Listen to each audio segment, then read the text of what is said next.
Donald Trump says as long as he is president, Iran will never be allowed to have nuclear weapons. In a statement at the White House, President Trump called on Europe, China, Russia and world powers to break away from the Iran nuclear deal to send a clear and unified message to Tehran.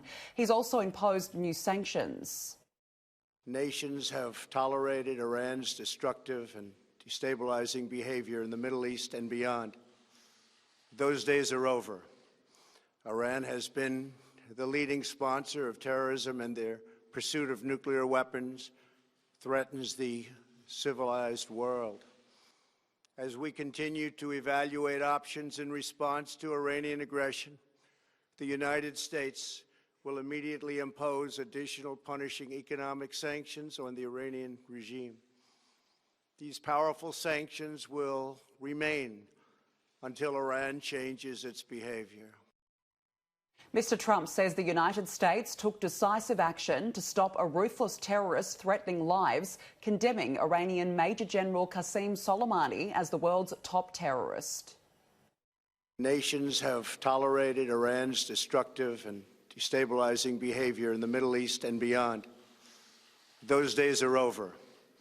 Iran has been the leading sponsor of terrorism, and their pursuit of nuclear weapons threatens the civilized world. We will never let that happen. It comes after Iran fired a number of missiles at two Iraqi bases housing US troops in retaliation to the American strike that killed Qasem Soleimani. Iran's Supreme Leader Ali Khamenei described the attack as a slap to the face of the United States. Sky News correspondent Amanda Walker has more. The first thing he said, as long as I am president, Iran will never be allowed to have a nuclear weapon. And then he said good morning. So quite a sort of strange start to it all, but then went on in very sober tones, apparently sticking to the script, talked about saluting the courage of US troops. For too long, nations have tolerated Iran's destructive behavior. Those days are over.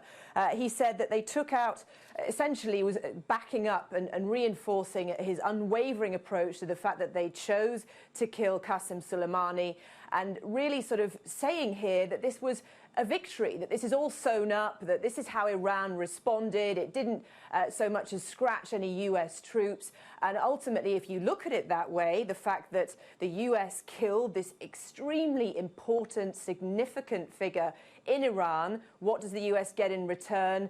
Some strikes that are symbolic but didn't actually cause any damage. Donald Trump is clearly presenting this as a victory, as a foreign policy win. And I thought it was very interesting that he mentioned al-Baghdadi, the ISIS leader, who, of course, again, an American strike operation took out.